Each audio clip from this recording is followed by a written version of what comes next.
Hello दोस्तों, आज हम फिर से एक ऐसी कहानी आपके सामने प्रस्तुत करने जा रहे हैं जो हमारे जीवन में बहुत सारे ऐसे बदलाव लाएगी जो हमने आज तक अपने जीवन में कभी महसूस ही नहीं किए।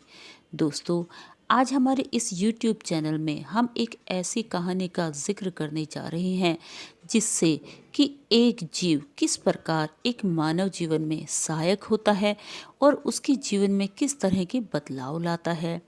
आज की जो कहानी है ये एक प्रेरणादायक कहानी है जो हमारे जीवन में कुछ ऐसे बदलाव लाएगी जो हम कभी सोच नहीं सकते। दोस्तों, इस कहानी का रुख हमारे जीवन को बहुत ही आगे बदलाव महसूस कराएगा और हमारे आने वाले जीवन में बहुत ज़्यादा सहायक सिद्ध होगी। इस कहानी से हमें ऐसी प्रेरणा मिलेगी कि हम अपने जीवन में बहुत ही अधिक उज्जवल महसूस करेंगे। दोस्तों, आज की जो ये कहानी है ये आपको बहुत ही ज़्यादा पसंद आएगी। यह एक ज्ञानवर्धक कहानी है, एक ये मोटिवेशनल स्टोरी है जो हमारे अधूरे ज्ञान को पूरा करेगी, जो हमारी अधूरी पूजा पाठ में भी सहायक सिद्ध होगी, जिसे यह पूर्ण करेगी। आज की यह कहानी हमारे जीवन में ढेर सारी प्रेरणा का स्रोत भरेगी, हमारे जीवन में आने वाली हर तरह की बाधाओं को और दिक्कतों को भी समाप्त करने में सहायक सिद्ध होगी।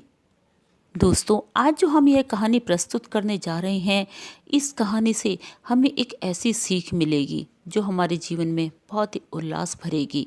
इसके साथ साथ यह जो चिड़िया और शिवरात्रि की कहानी है, यह हमारे जीवन में एक ऐसे बदलाव को आगमन देगी जिससे हमारे जीवन में प्रेरणा के स्रोत भरेंगे और उस स्रोतों के द्वारा हमारे जीवन में बहुत सारे ऐसे बदलाव आएंगे जो हमारे आने वाले जीवन में किसी प्रकार की कोई कठिनाई महसूस नहीं होने देंगे।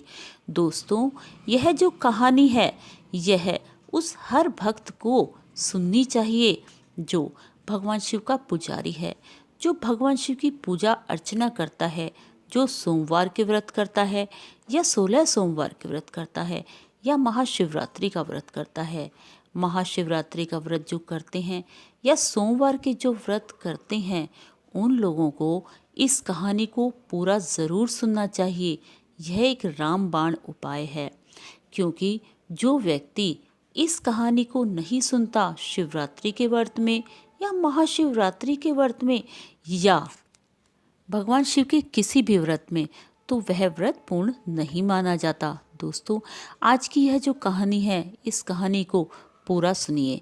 पूरा सुनने के बाद आपको खुद ही मालूम पड़ेगा कि इस कहानी का प्रभाव कितना ज़्यादा ज़रूरी है हमारे जीवन के लिए और भगवान शिव की पूजा अर्चना के लिए। जो व्यक्ति इस कहानी को सुनता है उसके सभी पाप नष्ट हो जाते हैं, उसके जीवन में कभी किसी प्रकार की कोई दिक्कतें नहीं आती। जो व्यक्ति इस कहानी को पूरी लगन से और निष्ठा से सुनता है उस पर देवादिदेव महादेव की असीम कृपा होती है। फागुन के महीने में महाशिवरात्रि आने वाली है। आज शिवरात्रि की इस कहानी से हम आपको भगवान शिव की आराधना का एक और रूप बताने जा रहे हैं। यह कहानी बहुत ही पावन और पवित्र है। जो लोग महाशिवरात्रि का व्रत करते हैं उन लोगों के लिए बहुत ही उत्तम कहानी है ये, और रामबाण इसीलिए कहा गया है कि इस कहानी को सुने बगैर भगवान शिव का व्रत अधूरा माना जाता है। भोलेनाथ का व्रत करने वाले लोगों के लिए कहानी किसी वरदान से कम नहीं है। उन लोगों को यह कहानी ज़रूर सुननी चाहिए जो भगवान शिव की किसी भी प्रकार से कोई भी व्रत रखते हैं, कोई भी पूजा अर्चना करते हैं।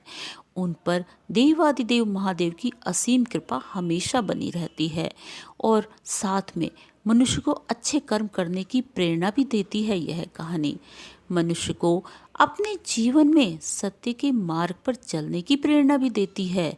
दोस्तों, कहानी शुरू करने से पहले जो लोग हमसे नए जुड़े हैं, आज तक जिन्होंने हमारे चैनल को सब्सक्राइब नहीं किया है, कृपा करके वो चैनल को सब्सक्राइब करें और कमेंट भी करना ना भूलें। तो दोस्तों, आज की ये प्यारी सी कहानी हम शुरू करते हैं। प्राचीन काल में एक सेठ और सेठानी किसी नगर में रहते थे। उनके पास धन की कोई कमी नहीं थी। अपने जीवन में कभी भी कोई धर्म पुण्य का कार्य नहीं करते थे वो दोनों, ना ही किसी प्रकार का कोई दान पुण्य ही करते थे और ना ही किसी प्रकार की कोई पूजा पाठ में ही उनका मन लगता था। कभी किसी भी गरीब की कोई सहायता नहीं करते थे और अगर उनके यहाँ कोई भिक्षा मांगने आता था तो भिक्षा का एक दाना भी उसको वो नहीं देते थे। उनके कोई संतान नहीं थी और ना ही कोई खाने वाला था। जिस जगह पर उन सेठ सेठानी की हवेली थी वहीं पास में एक पीपल का वृक्ष था। वहाँ एक चिड़िया रहती थी जिसने अपना घोंसला बना रखा था। उस चिड़िया के दो छोटे छोटे बच्चे थे। दाना पानी चुगने के लिए चिड़िया कभी कभी उन सेठ सेठानी के यहाँ जाती थी, लेकिन उसे कभी भी वहाँ एक भी दाना नहीं मिलता था। वह वहाँ से उड़कर आगे चली जाती और वहीं से दाना चुग कर लेके आती अपने बच्चों के लिए और इस प्रकार वो अपना जीवन निर्वाह कर रही थी। चिड़िया सोचती यह कैसे व्यक्ति हैं जो कभी किसी को एक दाना भी दान नहीं देते। इनके घर अगर कोई भिक्षा के लिए भी जाता है उसको भी यह कोई दान नहीं देते। इतने अमीर होने के लिए बाद भी इनकी हालत ऐसी क्यों है। कभी किसी व्यक्ति की सहायता नहीं करते, कभी किसी के बारे में या कि कोई भला नहीं सोचते और ना ही कभी ये मंदिर जाते हैं पूजा पाठ करने के लिए। कितने बड़े कंजूस हैं। सुबह के वक्त अपने घोंसले से उड़कर वह चिड़िया दाना चुगने के लिए चली जाती और दाना पानी चुगने के बाद वापस आती तो वह हमेशा उन सेठ सेठानी के बारे में यही सोचती रहती। एक दिन की बात है, सेठ सेठानी अपने हवेली की छत पर बैठे हुए थे। चिड़िया भी उड़कर उनके पास आ जाती है। वह दोनों बातें कर रहे होते हैं। सेठानी सेठ को कहती है कि सेठ जी, हम इतने अमीर हैं, लोग हमें नगर सेठ कहते हैं, हमारे पास धन संपत्ति की कोई कमी नहीं है, लेकिन हमारे पास कोई भी वारिस नहीं है, ना ही कोई संतान है। कौन भोगेगा इस धन दौलत को। तब सेठ कहता है, सेठानी, यह हमारी किस्मत की बात है कि हमें कोई संतान नहीं है और हम इसमें क्या कर सकते हैं। मैंने अपनी तरफ से कभी कोई कमी नहीं छोड़ी। शायद हमारे भाग्य में संतान का सुख ही नहीं है। चिड़िया उनकी बातें सुनती रहती है। सुनने के बाद चिड़िया उड़कर वापस अपने घोंसले में आ जाती है। अब रोज चिड़िया उस सेठानी के घर जाने लगती है।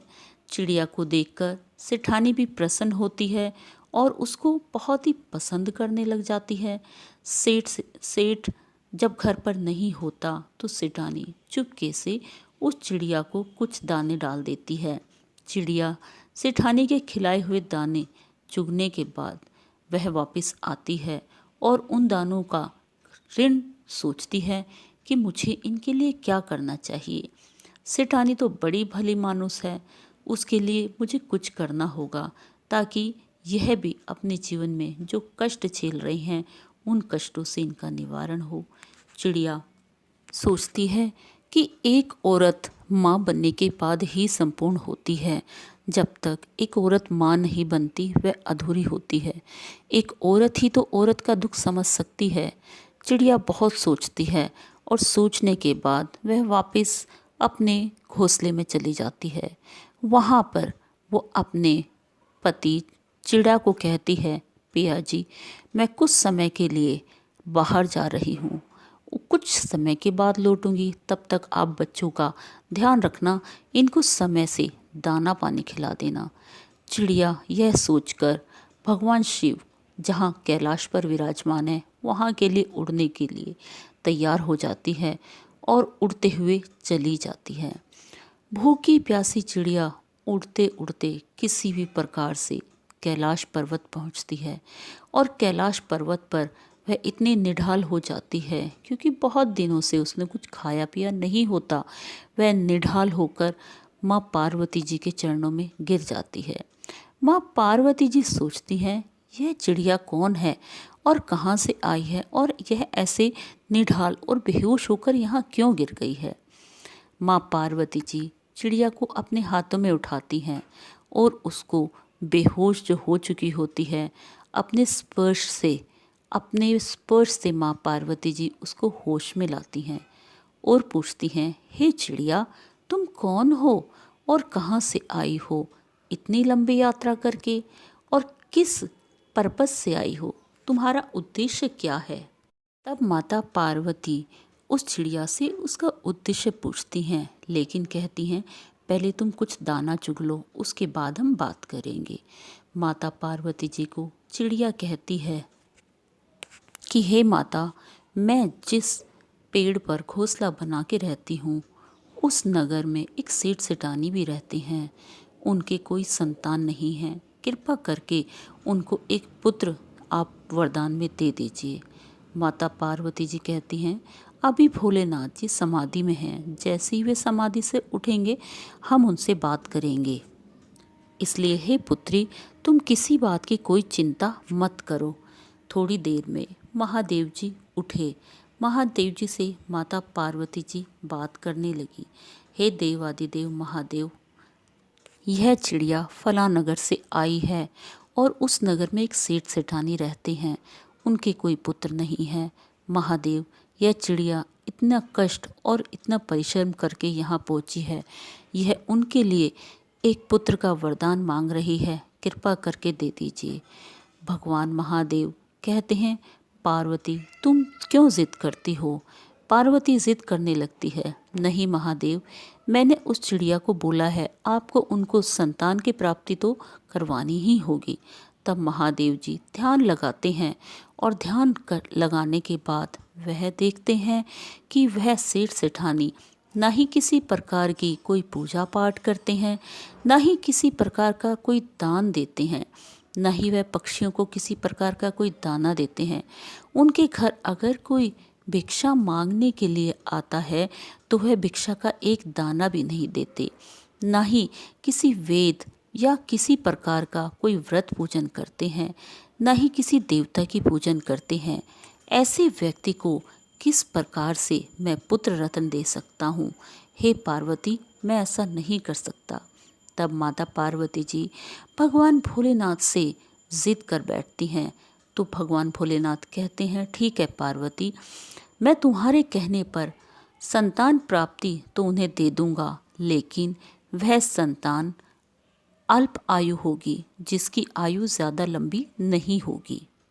तब चिड़िया कहती है हे भोलेनाथ, मैं अपनी तरफ से पूरी कोशिश करूंगी कि वह दान पुण्य करें, पूजा पाठ करें, मंदिर जाएं, लेकिन उनका जो पुत्र है वो अल्प आयु नहीं होना चाहिए, दीर्घायु होना चाहिए। भगवान भोलेनाथ को प्रणाम करके चिड़िया वापस अपने घर लौट आती है, अपने घोंसले में। कुछ ही दिनों बाद सेठ सेठानी के यहाँ एक पुत्र का जन्म होता है। चिड़िया को यह देखकर बहुत ही प्रसन्नता होती है और चिड़िया मन ही मन खुश होने लगती है कि चलो भगवान महादेव की कृपा से सेठ सेठानी के यहाँ पुत्र रत्न पैदा हो गया है। अब इतने बड़े सेठ हैं ये, तो अपने पुत्र को अच्छी अच्छी चीज़ें खिलाएंगे तो उनके कुछ टुकड़े गिरेंगे ज़मीन पर जिन्हें हम भी खा सकेंगे। लेकिन ऐसा नहीं हुआ। सेठ सेठानी अपने पुत्र के साथ उसकी पालन में लगे रहे। ना ही उन्होंने किसी प्रकार की कोई पूजा पाठ शुरू की और ना ही दान पुण्य करना शुरू किया। चिड़िया उनकी ये आदत देखकर बहुत ही परेशान रहने लगी कि अगर यह मंदिर नहीं जाएंगे, कोई भी वेद पूजा पाठ नहीं करेंगे या दान नहीं करेंगे, तो इनके पुत्र की आयु तो अल्प होगी और अल्प होने का मतलब यह फिर से दुखी होंगे। चिड़िया को मन ही मन यह बात बहुत दुखी करने लगी, लेकिन वह अपनी भाषा किस प्रकार से सेठ सेठानी को समझाती, वह अपनी भाषा उन तक किसी प्रकार भी कोशिश करने पर भी नहीं समझा पा रही थी। अब चिड़िया के बच्चे भी बड़े हो गए थे। वह अपने बच्चों को समझाने लगी कि तुम दोनों अपना ध्यान रखना, मैं कुछ समय के लिए कहीं जा रही हूँ, कुछ दिनों बाद वापस लौटती हूँ। चिड़िया के बच्चे अपनी माँ को कहने लगे ठीक है। अब चिड़िया फिर से उड़कर कैलाश पर्वत पर पहुँची। कैलाश पर्वत पर पहुँचने पर माता पार्वती जी फिर कहने लगी चिड़िया अब क्या हुआ, अब किस लिए आई हो पुत्री? तब चिड़िया कहने लगी हे माता, आपने मैंने जैसा कहा था वैसा ही किया, लेकिन सेठ सेठानी तो पहले की तरह ही हैं, उनमें तो कोई बदलाव नहीं आया है माता। क्या उपाय करें हम जिससे कि उनके अंदर बदलाव आए। मेरी भाषा तो वह सुन नहीं समझते, ना ही समझ सकते हैं। मैं अपनी तरफ से पूरी कोशिश कर चुकी हूँ माता, आप ही कृपा करें। तब भोलेनाथ बोले, पुत्री, उन्होंने उनके किस्मत में कोई पुत्र नहीं था, लेकिन तुम्हारे यत्न करने पर, परिश्रम करने पर, इतना आग्रह करने पर मैंने उनको पुत्र रत्न दिया, फिर भी उन्हें अकल नहीं आई। अब भी वही हैं, वो पूजा पाठ में या किसी भी प्रकार के धर्म के कामों में कोई भी आगे बढ़ चढ़कर हिस्सा नहीं लेते। तब चिड़िया उनसे विनती करती है, हे भोलेनाथ, कृपा करके आप ही उनको सद्बुद्धि दे सकते हैं। मेरी विनती है, मैं नहीं चाहती कि उनका पुत्र अल्प आयु हो। आपने उनको पुत्र रत्न दिया है तो उसकी आयु दीर्घ होनी चाहिए। वह विनती करती है। तब माता पार्वती जी भोलेनाथ को कहती है कि कोई बात नहीं, हम चलते हैं और कुछ कोशिश करते हैं जिससे कि सेठ सेठानी अपने आप में बदलाव लाएं। चिड़िया के बहुत आग्रह करने पर भोलेनाथ कहते हैं, ठीक है, हम कोशिश करेंगे। चिड़िया उड़कर वापस अपने घोंसले में आ जाती है और इंतज़ार करने लगती है। कुछ दिनों बाद वह देखती है कि सेठ सेठानी के घर के सामने एक साधु बाबा और एक साध्वी आए हुए हैं। सेठानी को साध्वी कहती है और साधु बाबा कहते हैं कि हे सेठानी, हम बहुत भूखे हैं, हमें भोजन करवाओ। अगर तुमने हमें भोजन नहीं दिया तो हम तुम्हें श्राप दे देंगे। तब सेठानी कहती है, महाराज, आप हमें श्राप मत दीजिए, हम आपको भोजन करवाएंगे। सेठानी उनको घर में ले जाती है, बिठाकर उनके लिए अच्छे से भोजन का इंतज़ाम करती है और वहाँ दोनों को जिमाने के लिए बिठा देती है। भगवान भोलेनाथ, माँ पार्वती जी साधु के वेश में वहाँ भोजन करते हैं। भोजन करने के बाद माँ पार्वती जी और भोलेनाथ जी जब जाने लगते हैं तो सेठ सेठानी उनके चरणों में गिर जाते हैं और कहते हैं, बाबा, अगर हमसे कोई भूल, कोई गलती हो गई हो तो क्षमा कर देना, लेकिन हमें श्राप नहीं देना। तब भगवान बोलते हैं, कहते हैं कि गलतियां तो तुमने बहुत की हैं, लेकिन आज जो ये बालक तुम्हारे आंगन में खेल रहा है, ये तुम्हारे कर्मों से नहीं मिला है, यह भी किसी और के कर्मों का दान जो तुम्हें मिला हुआ है, लेकिन तुम्हें फिर भी अभी इसकी कदर नहीं हुई। ना ही तुम पूजा पाठ करते हो, ना ही दान करते हो। तो ऐसा क्यों? अपने आप को बदलो। अगर तुम ऐसे करते रहोगे तो तुम्हारे पुत्र की अल्प आयु होगी, वह ज़्यादा दिन तुम्हारे साथ नहीं रह पाएगा, अर्थात मृत्यु को प्राप्त होगा। तब भगवान भोलेनाथ के चरणों में गिरकर वह वंदना कर बोले, महाराज, बताइए यह किसके आशीर्वाद से हमें प्राप्त हुआ है? तब ये कहते, तुम्हारे घर के सामने जो पीपल का पेड़ है वहाँ एक चिड़िया रहती है, वह अथाह परिश्रम करके भूखी प्यासी कैलाश पर्वत पर गई और तुम्हारे लिए उन्होंने पुत्र की याचना की। उसी के कहने पर हमने तुम्हें पुत्र दिया था, पर तुम्हें फिर भी बदलाव नहीं आया। ना ही तुमने कोई पूजा पाठ शुरू की, ना ही कोई दान पुण्य का काम किया। तुम्हारे घर से जो आता वह खाली हाथ लौटता। अब तो अपने आप को बदलो और आज ही से गरीबों की सहायता करो, कुएं खुदवाओ, गरीब कन्याओं का विवाह करवाओ, मंदिरों में दान दो और अपने जीवन को एक अथाह पुण्य के कामों में लगाओ, जिससे तुम्हारे पुत्र की आयु दीर्घ रहे, वह लंबी आयु तक जिए। तब वह सेठ सेठानी उनके चरणों में गिरकर क्षमा याचना करने लगे और उन्होंने कहा कि भगवान, अब से ऐसा ही होगा, अभी तक जो हमने किया वह गुनाह था। भगवान भोलेनाथ बोले, महाशिवरात्रि का जो व्रत आता है उसे करो, पूजा करो और महाशिवरात्रि के व्रत में सबको बताओ कि जो कथा चिड़िया वाली है वह हर कोई सुने। अगर जो यह कथा नहीं सुनेगा तो उसका व्रत अधूरा माना जाएगा। चिड़िया भी वहाँ आ जाती है। भगवान भोलेनाथ, माँ पार्वती जी अपने असली रूप के दर्शन उन सभी को करवाते हैं। उनका जीवन सफल हो जाता है। प्रिय दर्शकों, वह दिन था महाशिवरात्रि का, जिस दिन सेठ सेठानी के घर पर भोजन करने के लिए साधु का वेश करके भोलेनाथ आए थे। इसलिए जब भी महाशिवरात्रि या भोलेनाथ का कोई आप व्रत रखें, इस कहानी को ज़रूर सुने या कहें, और अगर किसी को नहीं पता है तो उसे भी बताएं। आपको यह जानकारी अगर अच्छी लगी तो लाइक कीजिए और इस कहानी को सबको शेयर कीजिए, ताकि हर कोई इसका लाभ उठा सके। ओम नमः शिवाय।